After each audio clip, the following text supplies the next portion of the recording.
Bom dia, bem-vindos ao Discurso Direto, programa de entrevistas do Novo e da JETV, disponível nos sites do Novo e do Jornal Económico. O entrevistado desta semana, na qual a luta dos professores marcou a atualidade, é o catedrático jubilado de Matemática e Estatística Nuno Crato, Ministro da Educação entre 2011 e 2015, que atualmente dirige a Iniciativa Educação. Nuno Crato, muito obrigado por aceitar o nosso convite. Muito obrigado eu. Há poucos dias alertou que os recorrentes protestos dos professores têm um efeito nocivo na aprendizagem dos alunos em Portugal. É um alerta que é mais ou menos óbvio, não é? Quer dizer, todas as greves prejudicam alguém sempre, não é? O que não quer dizer que não haja direito à greve. Mas o que se passa é que há muito tempo que esta geração de estudantes, ou estas gerações de estudantes, têm vindo a sofrer uma série de percalços.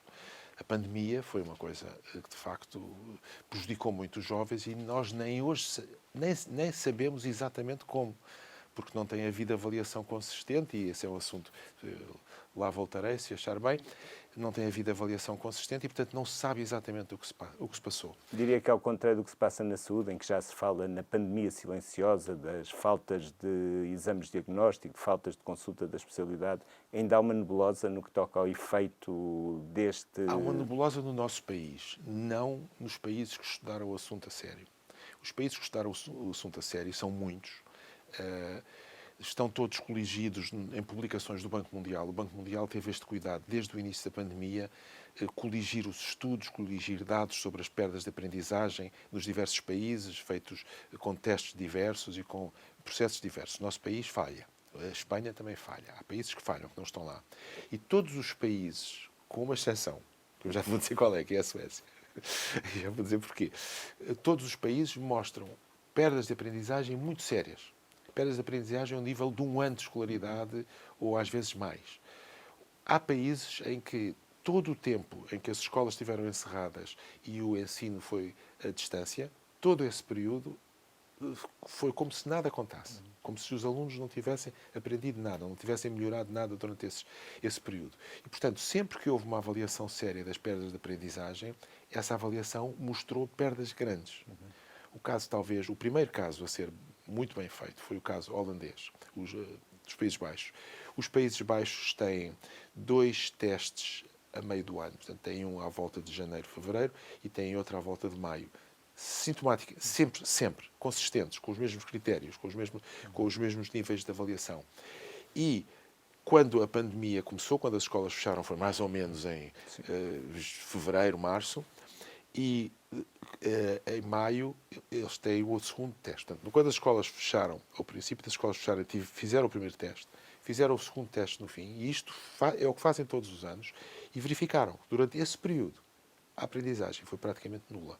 Estamos a falar de um país que tem uma grande cobertura de internet, de um país, enfim, um país rico, um país onde, apesar de haver alguma pobreza, a maioria das casas tem acesso à internet sem problema nenhum e, portanto, num país desse tipo, as perdas de aprendizagem foram muito sérias. Outros países revelaram coisas parecidas. A França um bocadinho menos, mas outros países revelaram coisas parecidas. E aqui navegamos à vista. Aqui navegamos um pouco à vista porque não tem sido feita uma avaliação séria das perdas de aprendizagem. Foram feitas avaliações, mas muito contraditórias, dizem uma coisa aqui, uma coisa acolá. Mas isto não pode ser feito assim. A avaliação não pode ser feita, agora vamos avaliar isto, agora vamos avaliar aquilo. Podem ser feitos inquéritos, mas o que é necessário é que haja regularidade nas avaliações dos alunos e que essa regularidade seja previsível, por exemplo, no 4º ano, no 6º ano, no 9º ano, no 12º, que é o que eu julgo que deve ser, e que os critérios sejam sempre os mesmos, ou seja, que as provas sejam tecnicamente válidas, que meçam aquilo que se quer medir. E com esses critérios sempre iguais, nós conseguimos verificar o que se passa de um ano para o outro, conseguimos ver os alunos estão a progredir, não estão a progredir, e isso não se passa neste momento. Não se passa e, portanto, nós não sabemos. Nós estamos muito às escuras, estamos cegos perante o que se passa no país. O que eu acho que é muito grave, muito sério. Além de outros problemas da avaliação. E depreendo que vê este clima de conflitualidade como uma espécie de prolongamento do tempo da pandemia. este conflito explodiu, surpreendendo muita gente. A questão imediata foi a chamada municipalização das escolas, que não se percebeu bem se era uma proposta, se não era uma proposta, enfim. E já foi até negado as partes, e já pelo foi menos negada pelas até partes. o limite. Portanto, enfim, mas foi o que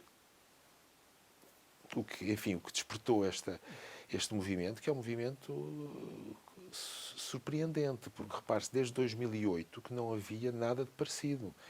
Nós passámos todos estes anos, passámos os anos difíceis da Troika, sem quaisquer manifestações parecidas, não é? Portanto, havia protestos, como é normal, mas não se passou isto. Portanto, há aqui isto, mas há coisas que estão por trás. Sim, coisas que escapam ao tradicional protagonismo da FENPROF. A FENPROF está um bocadinho a ver se recupera terreno, porque também não percebeu muito bem, julgo eu. Enfim, não estou na cabeça da FENPROF, mas direi que não percebeu muito bem, ao princípio, a amplitude que este protesto tinha. E, curiosamente, acho eu, há 2 ou 3 fatores que não estão a ser discutidos, que eu julgo que estão também na origem deste descontentamento dos professores. Um deles, ninguém fala disto, é não haver avaliação. E por 2 razões.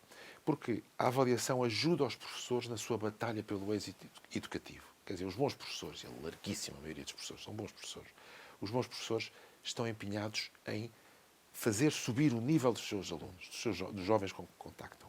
Se existe uma avaliação externa, eles são ajudados nesse esforço. Se não existe avaliação externa, sobretudo em países como o nosso, o que acontece é que as pessoas, os alunos, os pais, dizem, e tal, vamos lá ver, vê lá se melhoras e tal, mas não há um marco que diga, aqui é preciso chegar a este nível, ali é preciso chegar àquele nível. Portanto, as pessoas não se sentem ajudados. Quando não se sentem ajudados, também a indisciplina aumenta. Sim. O que é normal. Quer dizer, quando se está a trabalhar para um objetivo, as pessoas organizam-se. Quando se está por aí, está-se por aí, não se organizam. Não estou a dizer que seja isto o ambiente geral das escolas, o está por aí. É evidente que não estou a dizer mas nada há uma disso. cultura de facilitismo. Mas ajuda ao facilitismo. Quer dizer, o facto de não haver avaliação ajuda ao facilitismo. Mas agora há outro aspecto ainda mais grave, em meu entender, que é o aspecto da burocracia, que é a avaliação simples, que é, há um currículo, há um exame ou há uma prova final que é feita com base nesse currículo, portanto toda a gente sabe o que é feito, A existência de exames anteriores também dá uma ideia do nível de exigência que se pretende, ou de provas anteriores. Portanto, isto foi substituído por uma outra coisa, que é, não existe esta avaliação externa, é o professor que tem que fazer, na chamada avaliação formativa, e com uma lista de escritores imensa. Ou seja, em vez de se avaliar os resultados dos alunos, pretende-se controlar os processos, controlar a maneira como os professores atuam. E é uma burocracia imensa, que são de escritores e de escritores e de escritores, com referenciais muito pouco claros, porque o currículo também cada vez é menos claro. E, portanto, para os professores isto é um trabalho imenso. E isto é um fator de descontentamento. Portanto, aquilo que à partida as pessoas diziam, agora não vai haver exames, o trabalho dos professores vai ser mais fácil, vão poder concentrar-se mais na aprendizagem dos alunos. Não. Não, porque não tem a ajuda da avaliação externa e, por outro lado, tem uma burocracia enorme, que é a burocracia de andar a tentar descortinar neste critério como é que eu vou classificar este meu aluno e aquele. Agora, repare-se, um professor que tenha 100 alunos, que é habitual, há certos tipos de disciplinas em que o professor repete, como é que ele vai fazer isso? É um trabalho imenso e é um trabalho vago, porque a pessoa não tem um teste, não tem uma coisa que possa dizer que é isto. Há números credíveis sobre a quantidade de tempo que um professor dedica a essas tarefas burocráticas? Eu não tenho. Se existem esses números, eu não os tenho. Mas, enfim, ouve-se os professores dizer, há pessoas que não são propriamente sindicalistas e que, portanto, não estão a fazer nenhuma propaganda a favor de nenhum sindicato, que também têm vindo a lume dizendo o tempo que se perde com esse tipo de avaliação. De qualquer forma, compreendo também a frustração dos professores com questões mais imediatas, como a progressão na carreira ou aquilo chamado casa às costas.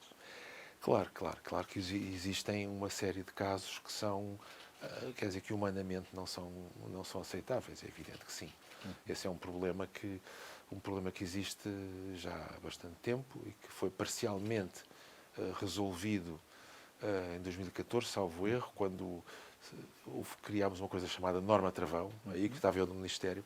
Norma Travão é um mau nome. Estas coisas, se fosse Norma Progresso, se chamasse Norma Progresso. Aí a Progresso, comunicação do governo devia ter pensado em aí algo mais mobilizador. dever-se ter pensado. Mas a ideia desta Norma Travão é quem está mais do que um certo número de anos consecutivos num lugar com horário completo, merece ficar nesse lugar. Porquê? Por duas razões. Primeiro, porque do ponto de vista do Estado, porque é o dinheiro dos contribuintes que está em causa, não nos podemos esquecer disso. Do ponto de vista do Estado, o estar mais do que um certo número de anos consecutivos num lugar significa que existe uma necessidade permanente.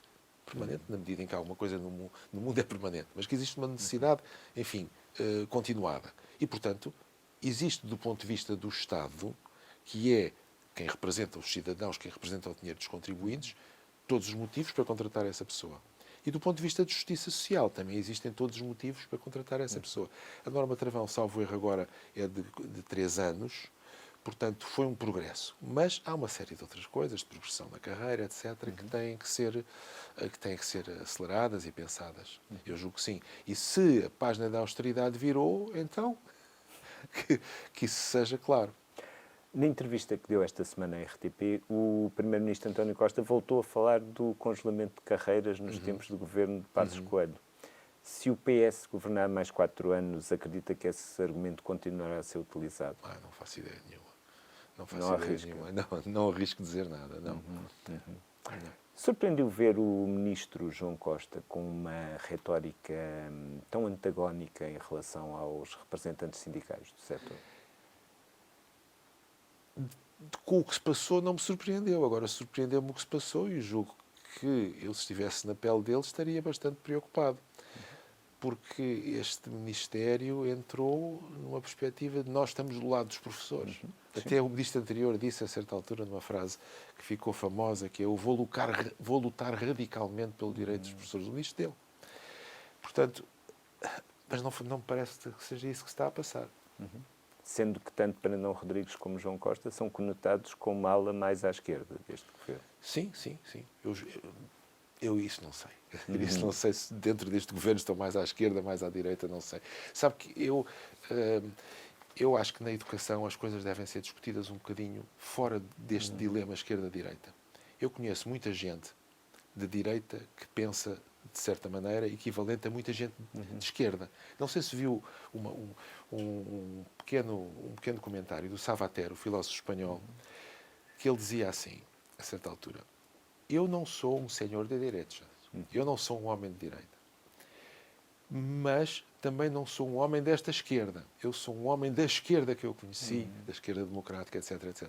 Quer dizer, há muitas nuances. Dizer que a esquerda-direita começa a significar muito pouco, não é? Há muitas nuances. Eu conheço muita gente de esquerda, e bastante de esquerda, que é exatamente a favor da avaliação, de um currículo rigoroso, de um currículo ambicioso, que defende a ideia de que para o progresso de todos os jovens, sobretudo dos mais desfavorecidos, é importante que exista avaliação, é importante que exista um currículo ambicioso e que os jovens se seja exigente com os jovens.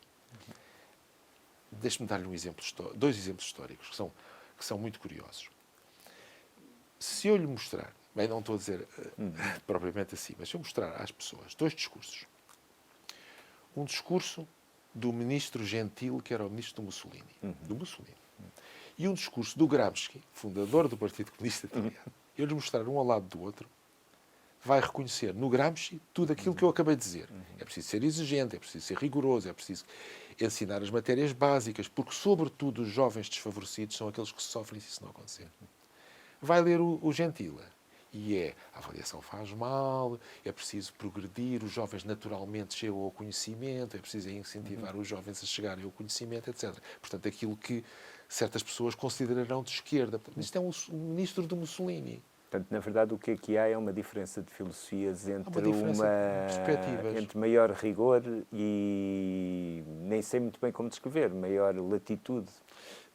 Latitude é um nome interessante.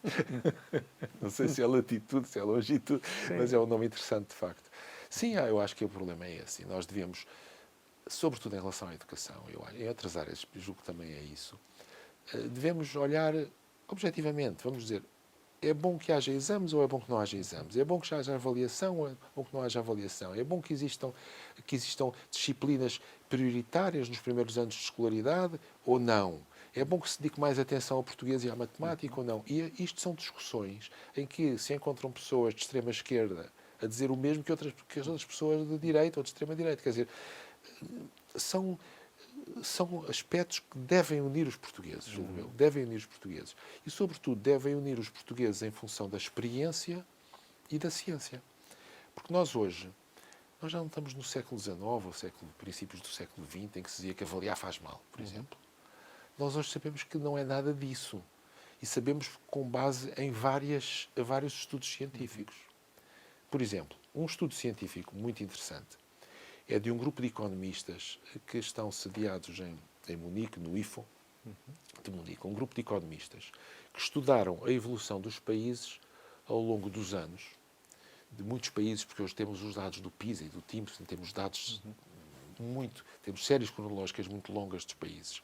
E foram ver os resultados dos países nas comparações internacionais e os momentos em que cada país introduziu ou retirou a avaliação. E a conclusão deles é que a introdução da avaliação melhora os resultados de um país e o retirar a avaliação piora os resultados de um país. Sobretudo nos países que estão abaixo da média, o que é muito curioso.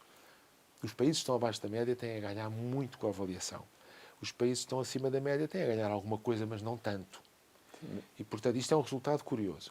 Isto é estatísticas da educação. Ao mesmo tempo, em psicologia, a psicologia cognitiva, que é algo que também é dos fins do século XX, não existia nos tempos do Vygotsky, nem nos tempos que é um teórico muito citado, nem nos tempos dos trabalhos fundamentais de Piaget, não existia. Portanto, a psicologia cognitiva é algo dos anos 70. Hoje descobre uma coisa que já se sabia, mas que a partir do princípio do século XXI foi muito testada, que é fazer testes ajuda a aprender. Fazer testes ajuda a aprender. E, portanto, isto é a chamada avaliação formativa, mas a avaliação formativa, ou seja, o professor nas suas aulas, fazendo testes com os alunos, fazendo perguntas aos alunos, etc., ajuda os alunos a aprender.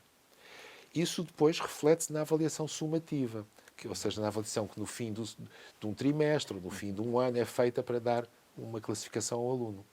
E essa é ajudada pela avaliação nacional estandardizada, porque a avaliação nacional diz o que é um 18 e o que é um 15, sim, não é? E a avaliação formativa, tudo isto é um sistema de avaliação. A formativa, a sumativa feita nas aulas pelo professor e a nacional, é um conjunto de avaliações que ajudam os alunos a aprender. Se não existir, se uma delas falha, as coisas funcionam pior. Fica abaulado. Portanto, a ciência moderna, direi eu, e nós devemos olhar para isto em vez de estar a olhar, isto é de esquerda, isto é de direita. Vamos lá ver, o que é que os dados nos dizem? E os dados dizem-nos exatamente isto, é que a avaliação faz bem aos jovens, ajuda-os a aprender. No entanto, há responsáveis políticos, eu lembro, por exemplo, Catarina Martins a dizer que preferia ter um cirurgião feliz ou um cirurgião bom a matemática. Eu espero que ela, se alguma vez precisar de um cirurgião, tenha um cirurgião que sabe o que faz e não um cirurgião feliz. Como todos nós, para a nossa felicidade, gostaríamos de ser tratados por médicos capazes, não é? Como é evidente que tenham estudado muito e que saibam muito o que estão a fazer. Sim. No ano passado, na sua última lição, advertiu que o conhecimento e o rigor estão sob ataque em várias frentes. Isso vê-se, por exemplo, quando há contestação até aos rankings? Sim, eu julgo que a contestação aos rankings, aí temos outro exemplo do nome mau, que é rankings. Não se devia dizer nome rankings, devia-se dizer a divulgação dos resultados das escolas. Porque, no fundo, não interessa saber se esta escola está acima daquela ou se está abaixo daquela. Não é isso que interessa. Mas o que interessa é perceber o trabalho que a escola está a fazer. Se está a melhorar, se está a piorar. Se em escolas semelhantes, de meios semelhantes, ela está a fazer um progresso que pode ser feito ou se não está. E a divulgação dos resultados foi feita em 2001 contra a vontade de sucessivos governos. mas foi feita por... Aí vocês, jornalistas, ajudaram muito, porque fizeram pressão e houve ameaças judiciais. A divulgação de resultados teve um efeito fundamental em Portugal, que é, as pessoas começaram a olhar para as escolas e começaram a ver. Há escolas de meios privilegiados com maus resultados e há escolas de meios não privilegiados com bons resultados. Ou seja, já sabemos que isto tudo que há aqui uma correlação estatística. Mas o que esses ditos rankings, ou seja, a divulgação dos resultados das escolas mostrou, é que não é uma fatalidade ter nascido pobre para ser pobre educativamente. Ou seja, não é uma fatalidade, pelo contrário. A escola tem um papel transformador dos nossos jovens e deve ter esse papel transformador. E a divulgação dos resultados das escolas ajudou muito nesse progresso.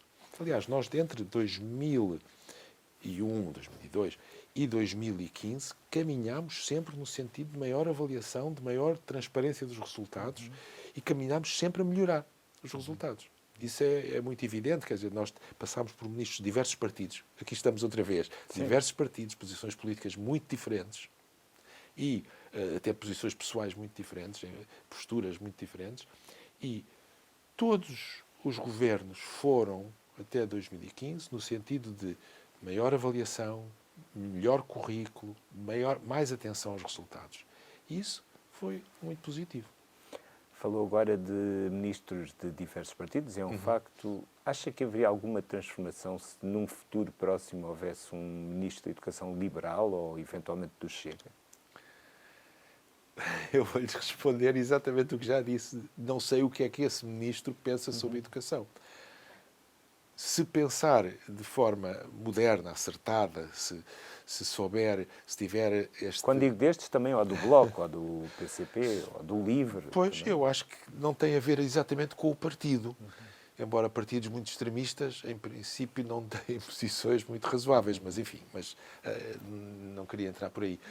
Mas acho que não é uma questão de partido, não é uma questão propriamente de sentimento político. É uma questão de justeza na maneira como se olha para a educação. Ver a educação como uma prioridade, e essa prioridade é o conhecimento, depois as capacidades, etc., as atitudes, tudo isso que faz um bom sistema educativo. Quase 8 anos depois de ter deixado o Ministério da Educação, consegue, sem o querer estar a fazê-lo incorrer no autoelogio, mas sente que houve um retrocesso no ensino público, no que toca ao rigor, à exigência? Eu acho que já respondi a isso. E olhemos para os resultados que nós temos, são poucos. Temos os resultados do PISA e do TIMSS, do PIRLS, são poucos. E agora o que vai acontecer, vamos ver, porque nós em maio temos o TIMSS, em maio, que vai sair. O TIMSS é Matemática e Ciências para o 4º ano de escolaridade e 6º. Não, perdão, e 8º. E temos o PISA, que vai sair em princípio em dezembro. O TIMSS já deveria ter saído, o PISA vai sair em princípio em dezembro. Primeira semana de dezembro é o que costuma acontecer. E se não for adiado, não sei porque é que foi adiado o TIMSS, se não for adiado o PISA, temos este ano duas comparações internacionais, que nos vão dizer várias coisas, vão dizer como é que o país está a evoluir e, obviamente, vão refletir os resultados da pandemia. Sente particular orgulho nos resultados que deixou em 2015? Acho que há um conjunto de coisas que fizemos bem. E acho que em 2015 nós tivemos os nossos melhores resultados de sempre. O que é evidente não é orgulho meu, é orgulho do país, julgo eu. E é muito curioso que os professores portugueses, durante aqueles anos, foram anos difíceis, com protestos, como é natural, com desentendimentos, mas, enfim, mesmo sempre assim, com um diálogo, os professores portugueses, com essas dificuldades, com problemas salariais que se agravaram nessa altura, com problemas que se agravaram por todo o país, aderiram e disseram: vamos educar melhor os nossos alunos, vamos trabalhar para que eles saibam mais, para que eles desenvolvam mais a sua formação. E isso eu acho que devemos muito aos professores portugueses. É como em todas as coisas na vida. Quando há objetivos claros e quando se verifica se os objetivos estão ou não a ser atingidos, as pessoas Se estão de acordo com esses objetivos, bem, quem é que pode não estar de acordo com o objetivo de educar o jovem? As pessoas que trabalham. E, portanto, eu acho que o país deve muito aos professores portugueses. Falando em condições de trabalho, acredita, vê neste governo margem e vontade para responder às reivindicações dos professores? Não me pergunte isso, não sei, não consigo responder. Não sei mesmo. Quer dizer, há dificuldades económicas que não podem ser esquecidas e há muitas questões justas que estão em jogo. Não sei, eu não sou... Felizmente não tem que gerir esse orçamento. Tenho que gerir este orçamento. Que, no fundo, acaba por ser um segundo porta-aviões dos governos, ao lado da saúde. Sim. O orçamento da educação é um orçamento grande. A educação, como entendendo também o ensino superior e a ciência, tem um número de funcionários que é quase equivalente ao dos outros ministérios todos juntos. É uma coisa impressionante, não é? E diria que continua a manter uma grande necessidade de formação desses recursos humanos que tem? Dos professores? Sim. Sim. Uma coisa que me preocupa muito neste momento é, sobretudo, a geração que está a chegar. Porque nós tivemos professores experientes. Não era possível ter subido nos resultados como nós subimos sem um corpo de professores experientes e dedicados e conhecedores das matérias que estão a ensinar.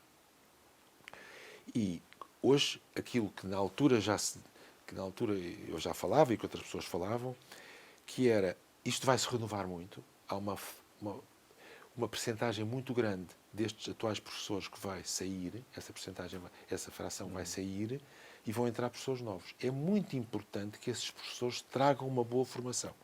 Isto era muito claro em 2011, 2012. Aliás, muito antes, eu já falava disso, eu lembro de ter falado com alguns ministros anteriores, tanto do PSD como do Partido Socialista, que eram ministros, sobre esse problema e, enfim, começava-se a gerar este consenso, que era preciso olhar para os futuros professores. E agora isto vai ser dramático, porque agora vamos ter esta década vai substituir praticamente metade dos professores que estão até ao fim da década, cerca de 40%, julgo eu.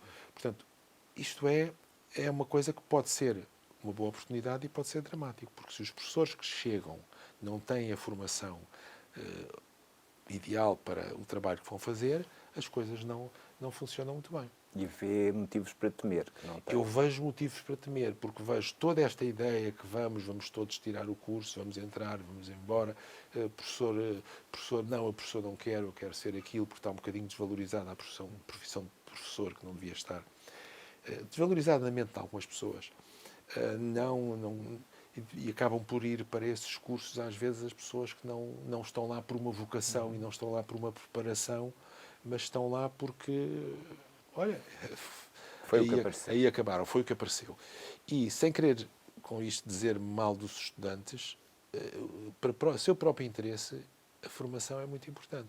E toda esta ideia de que não todos vamos conseguir chegar, agora até parece que os exames de entrada na universidade vão ser simplificados, ou pelo menos há quem o queira. Depois há as vias profissionais, que são um problema que deturpou completamente a ideia das vias profissionais. Aqui precisava fazer um parênteses de 1 ou 2 minutos para explicar, se quiser. As vias profissionais, que foram muito desenvolvidas, e foi criada uma consequência das vias profissionais, foram os chamados TESP, Técnico Superior Profissional, que são cursos de curta duração, tipicamente 1 ano e meio, mais meio ano de estágio, feitos num politécnico e que permitem que os jovens dos cursos profissionais entrem no ensino superior diretamente num politécnico, no seguimento da sua formação profissional, para ter uma formação profissional de nível superior. Portanto, para dar um exemplo, sei lá, um jovem que acaba o curso profissional pode ir trabalhar numa oficina. Quem fizer o curso TESP será chefe de oficina. Simplificando muitas coisas, ou informático, ou fotógrafo. Quem acabar o curso poderá começar a trabalhar em fotografia. Quem fizer o curso superior será um técnico de fotografia, que saberá mais sobre a luz, sobre isto, sobre aquilo, não só a prática. Esses cursos são uma saída lógica do curso profissional, dão coerência ao curso. Mas, neste momento, estão a ser quase que deturpados como via de entrar no superior sem exames. Pois. Portanto, o que não é bom para ninguém.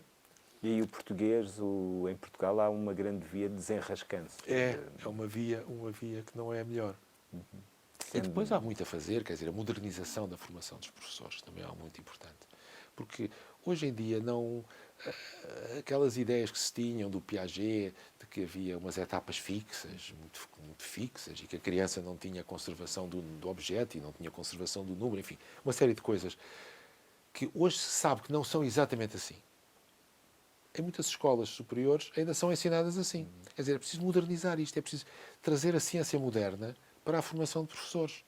A ciência moderna é as estatísticas de educação, que há muita coisa sobre o assunto, é a psicologia cognitiva, que há muita coisa sobre o assunto, até neurociências, que são muito promissoras.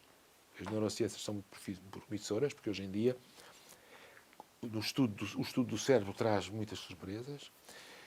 E tudo o resto, quer dizer, todas as áreas ligadas à educação científica estão a ter um grande desenvolvimento e que é muito importante que esse desenvolvimento seja introduzido na formação de professores. Neste momento, a escola portuguesa está minimamente preparada para dar resposta aos problemas do presente e do futuro? É uma pergunta tão genérica. Eu diria que sim. Eu diria, ou melhor, eu diria que não é difícil chegar a esse ponto, de estar bem preparada.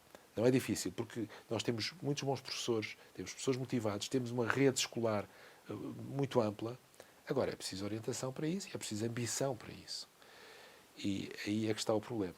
Agora, daqui a 5 anos, daqui a 10 anos, quando estes professores saírem, vai depender muito do que se passa em relação à seleção e à promoção dos jovens professores na carreira. E que têm que lidar com os jovens que poderão recorrer à inteligência artificial para fazer trabalhos, que já recorrem à Wikipédia para fornecer os seus trabalhos desenvolvidos nas cadeiras. Sim, portanto, ainda mais importante é que haja uma avaliação de facto dos jovens. É mais importante a interação com os jovens, porque se eu estiver a perguntar a um jovem quem era o Napoleão Bonaparte, explica lá, os tropas dele tiveram aqui e tal. Se eu estiver a perguntar ao jovem, o jovem não pode ir buscar o chat GTP e escrever um ensaio sobre o Napoleão Bonaparte. Portanto, é muito importante esta avaliação presencial, porque não é só para avaliar, é também porque ajuda o aluno, e é muito importante a avaliação standardizada, onde os exames ou as provas finais, onde é muito difícil, se não impossível, utilizar esses instrumentos. Daquilo que se sabe da municipalização, o modelo parece-lhe equilibrado? Eu não sei nada sobre a municipalização, não sei qual é o modelo. Eu acho que é bom que haja um maior envolvimento dos municípios na escola. E é bom, sobretudo, que este centralismo absurdo seja rompido. Começa a haver mais iniciativas. O envolvimento dos municípios nas escolas pode ser um caminho para isso. Mas há muitos problemas com isto. Há muitos problemas. Os ingleses tentaram isso a certa altura, depois voltaram atrás e, em vez de autonomia às câmaras municipais, ou o equivalente, autonomia às escolas. Portanto, a autonomia das escolas é muito importante. Mas a autonomia não é sinónimo de não existe ambição nacional, não existe programa nacional e cada um vai adaptando, ou tem um programa muito genérico e vai adaptando as suas coisas. Não, isso não funciona também. Portanto, enfim, isto é um mundo de problemas. É um mundo de problemas. Eu espero que as pessoas que estão muito interessadas na educação agora olhem para os novos desenvolvimentos científicos sobre a educação. Nós temos na Iniciativa Educação um programa online, um magazine online, que traduz para professores e para jovens e para todas as pessoas que estão interessadas sobre educação a investigação moderna que vai aparecendo. Portanto, tipicamente o que nós verificamos é que temos um conjunto de especialistas, nacionais e estrangeiros, um conjunto muito alargado de especialistas, que estão sempre em cima das novidades científicas. E há um estudo que revela coisas inesperadas e que são interessantes para a educação, nós pedimos a um especialista que traduza isso para português comum, ou seja, traduza isto para eu perceber, para nós percebermos. E publicamos regularmente, todas as semanas, artigos novos e entrevistas. Agora temos um conjunto de entrevistas com especialistas de educação que temos dado a publicar. Aqui há 15 dias saiu uma com uma senhora sobre a importância da tecnologia na educação, uma senhora inglesa, Daisy Christodoulou. Agora, esta semana vai sair uma com Daniel Willingham, que é um grande psicólogo norte-americano, psicólogo que tem feito trabalhos educativos fantásticos, e vão sair várias. Ou seja, nós procuramos dar informação às pessoas, para as pessoas saberem e se interessarem a saber mais sobre a educação, porque as áreas científicas que ajudam a educação progrediram enormemente. E sobretudo, estão a progredir neste século XXI. O século XXI não é o século XX. A educação, eu acho que, pelo menos em estudos sobre educação, eu acho que isto é muito claro. O século XXI não é o século XX. Nós sabemos hoje muito mais de psicologia, de economia, de estatísticas, de neurociências, com interesse para a educação, do que se sabia durante o século XXI. Numa nota um bocado pessoal, tendo em conta a sua formação, inquieta-o que para tantos alunos a matemática seja um adamastor? Claro que inquieta. Inquieta a matemática, inquieta o português e inquietam todas as outras disciplinas. Mas, de facto, a matemática é uma disciplina que é mais cumulativa do que as outras. Ou seja, onde podemos ficar perdidos mais facilmente. Podemos ficar perdidos mais facilmente. E não voltando atrás não se consegue. Enquanto que, sei lá, em termos históricos, é concebível. Eu não sou historiador, espero que nenhum historiador se ofenda com o que eu vou dizer. Mas em termos de estudo de história, é concebível que um jovem comece por estudar o século XX. E que só mais tarde vá à pré-história. É concebível, ou digamos, é possível entender muitas coisas do século XX sem entender o que é a pré-história. E depois ir à pré-história mais tarde. Em matemática não é assim. Ou seja, se não se começa com geometria elementar, operações elementares, depois a seguir álgebra, depois a seguir análise, se não se faz um caminho deste tipo, não é possível progredir. Não se pode explicar ao jovem o que é uma derivada sem o jovem saber o que é um limite. Não se pode chamar o que é um limite sem saber o que é uma função, etc, etc. E, portanto, então, a matemática é muito cumulativa. Isso significa que há muitos jovens que se perdem a certa altura, e o meu conselho seria: não pensem que aquilo que vos deteve antes não vos vai aparecer à frente. Vai aparecer à frente. Portanto, um passo atrás para dar dois à frente. Para terminar, acredita que neste momento o trabalho do governo de que faz parte já está totalmente reabilitado aos olhos da maioria dos portugueses? Há pessoas para que sim, há pessoas para que não. Imagino que seja como em tudo. Imagino que seja como em tudo. E acredita que o seu Primeiro-Ministro, Pedro Passos Coelho, estará em condições ou terá vontade de voltar a querer governar Portugal? Não faço ideia nenhuma. Não faço ideia nenhuma. É uma pergunta a fazer a ele, e ele tem todo o direito de manter alguma reserva sobre o tema. Eu tenho o direito de responder, mas eu acho que é preciso perguntar-lhe mesmo. Não é que eu não possa responder outras coisas, mas sobre esse assunto não posso mesmo, não sei, e nem me caberia a mim dizê-lo. Muito obrigado. Resta-nos agradecer ao nosso convidado, Nuno Crato.